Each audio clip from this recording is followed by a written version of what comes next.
Let's do this. The Cult of Hockey podcast by the faithful and for the faithful. I'm David Staples of the Edmonton Journal, and I'm here today with Bruce McCurdy. Welcome, Bruce. Hey, David. How's it going? Doing all right. Alrighty. Today we're doing our Keep, Hold, or Fold podcast in regards to Zack Kassian. Should the Oilers keep him? Should they hold? Or should they fold and try to move him out?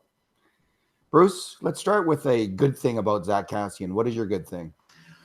My good thing was that this year, his fourth with Edmonton, I thought his whole game really came together in the second half of the season and stayed together for long stretches of time, unlike anything we'd seen in the previous year. We'd seen these flashes from the guy, but he was typically not able to keep it going for long stretches. And really in the second half of the season, he did. And when given an opportunity to play on the first line, he jumped at the chance and seized the role and became a productive player. Yeah, he kind of, in that second half, he was kind of like playing at a Michael Furlan level of hockey. You know, Michael Furlan's about to get rich. Yeah, fair comp. So if Zack Kassian could play that way for a whole year, he could get rich. He's on the last year of a deal that plays him $1.9 million a year. He'll be, he could be, 28, 29 this year. So young enough that a team might want to invest 3 or 4 years in a contract. So this is a big year for Kassian. He could get a huge payday at the end of the season. It's not out of the question. So for the first time since the contract, this last year is looking like it might be a bargain, making the very large assumption that he can continue to play at the level that he established in the second half. He got that contract right after that huge playoff. He was so good in the 2017 playoffs, especially against San Jose. I mean, who will ever forget that hit he put on Logan Couture, that pinwheeling, nasty hit on the boards? And he was a dominant player in some of those games against San Jose, and then he got the 3-year deal and he completely earned it. He just shows, and we're seeing it in the playoffs this year with St. Louis, big, tough, and nasty. There's a place for that in the playoffs. And Zack Kassian, man, if the Oilers make the playoffs this coming year, he could be a force in Edmonton. And so my good thing is that skill package of speed, puck handling, and hitting. He when he's got it going on, Zack Kassian is a prototypical NHL power forward. Unfortunately, in his career, it's been about probably on average of 1 in 5 games where he's been that player. And but when he does have it going on, he can play with anyone, including Connor McDavid and Leon Draisaitl. He fits in right well on a top line. He's a really fine skater and fast up and down the ice. He's a good puck carrier. He's not a great passer, I would say. He's, in terms of his skill set, I don't think he thinks the game at a high level. So he doesn't have good on ice vision. He can make a pass in the offensive zone if it's right in front of him, but he's not someone who's going to make pretty plays with the puck. He can get off a one-timer shot though, and we saw that a few times. He's got a decent shot. So this is a player you can see why he was drafted so high. Yeah, in the NHL, I think it was like a 10th or 11th overall pick, 9th overall pick one year, way back when. 13 or 14, I think. Was that what it was? I've got, yeah. Okay. Almost the same as Ethan Morrow, a player to whom I've compared him more than once. That's an excellent comparator, because there was one stretch in Ethan Morrow's career where he was just absolutely dominant, and then he got injured. So it was, I think, about 2007, maybe 2006, where Morrow was like, wow, what a hockey player, and then he got hurt. And he hurt his shoulder in a stupid fight. Yeah, did he hurt his eye? Yeah, he had an eye injury later than that, but he hurt his shoulder in an unnecessary fight with about 20 seconds left in a game one time. Lost the rest of his season to that. But he was a erratic player too, but all kinds of talent. You can see the first round talent dripping out of both guys. Fast, aggressive, abrasive, okay with okay hands and stuff. And anyway. What's your bad thing, Bruce? Well, I'm not a huge fan of Kassian's penalty killing. And they've been using him a fair bit in the role, a minute 15 seconds per game this year. Really, they had 6 guys that were over a minute per game among forwards. And those are sort of the regular troops, and he was among them. And my issue with him has been his ability to defensively read the lanes and take away passing lanes and shooting lanes. And, the shooting lanes thing, I mean, this is a stat that's not to everyone's taste, block shots. But when you're on the penalty kill, sometimes you got to stand in there on the shooting lane, take one off the shins or the ankles once in a while, right? Well, Zack Kassian last year had 15 block shots on the entire season, which is to say less than Josh Curry had in about 20 games and 0 seconds on the power play, on the penalty kill. And yet Josh Curry somehow blocked more shots than Zack Kassian. So that's the one lane stat that they actually count, right? It's block shots. They don't count intercepted passes or prevented passes or prevented shots for that matter. But if you watch the finals here, power play, penalty kill, even strength, every shot is contested. There seems to be, you have to shoot the puck past at least 2 goalies, if not 3 layers of goalies, a forward, a defenseman, and the actual goalie to get a shot into the net. And that's where, to me, without the puck, Kassian doesn't have that sense of where the danger lanes are. And for that reason, I think he's a little bit misplaced on the penalty kill. That said, I mean, Bruce, I hate him on the penalty kill. Yeah. Like honest, like that's being blunt about it. Like he and Brodziak, that was a recipe for a goal against. Kassian never gets his stick in the right way. Used to be him and Letestu, eh? Yeah, and Letestu was equally bad. And at the end there, at least in his last year, he was okay maybe before that. But Kassian's stick is invariably, he's trying, and this is a complaint I have. I don't know why they try to, like, they'll flash their stick around and they're trying to block that pass back to the point. I would give them the pass to the point. Just let it go. Go ahead. Pass it back to the point. I'm okay with that. Like, I'll go out there and block the shot. You pass it back to the point. I'm not going to put my stick over there. So then you can trick me and then whip it through the middle of the ice for the truly deadly pass, cross seam pass. It's going to score a goal. That's Kassian on the PK, letting through that cross seam pass through the middle of the ice because he's trying to, his stick's out on the other side, blocking to the pass to the point, which is completely like a low percentage shot from the point. Encourage them. Make sure they never pass it through the middle of the ice. And Kassian just was always getting beat there. This is why I would rather have Jesse Puljujärvi on the PK. Maybe they can train him the right way because Kassian, he always gets it wrong. Always gets it wrong. He's a weak penalty killer. He's a good even strength hockey player. He is a weak penalty killer. Get him off the PK. Now I know it probably keeps him in the game. It gets him some ice time. Right. But at this point, you could probably put him in front of the net on the second power play unit. Yeah, where he never plays at all. Get him some extra ice time that way. I mean, is he going to be worse than whoever was in that role last year? No. Probably not. So if you need to get him a little bit extra ice time, I mean, I think he's going to be on one of the Oilers' top 2 lines on the wing. They don't have anyone else, and he's probably earned that at this point. So he's going to get lots of ice time at even strength anyway. Man, on the penalty kill, I've seen enough of that. So what's your bad thing, David? No, you got that off your chest. Was that not bad enough? My bad. Well, his inconsistency, Bruce. He's up and down. He's hot and he's cold. You know, he was so good under McClellan in the playoffs there, and then McClellan seemed to really sour on him. I don't know what the heck happened, and he became really for the first year and a half of that contract. Bruce, you were thinking, where did Zack Kassian go? Who's this imposter?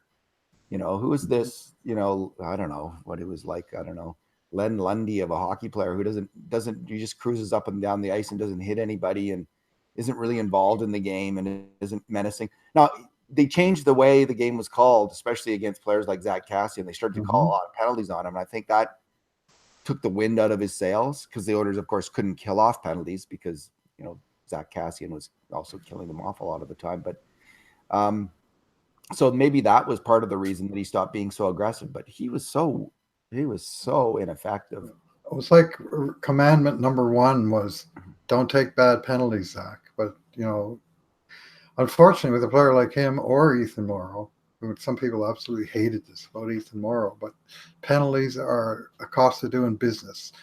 you're a proactive player, you're trying to stir things up, you're trying to create chaos out there, you're going to get called once in a while. And I understand why people don't like it, but I don't think it hurts to have like one guy on like that somewhere on your team. You definitely want Bob Hound Dog Kelly on your team. One guy like that. He's just such an asset to your squad. That chaos player, that guy that menacing chaos player.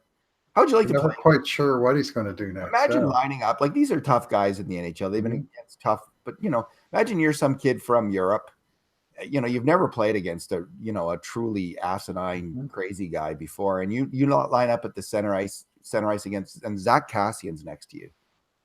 That has got to be a little bit intimidating. I don't care who we are.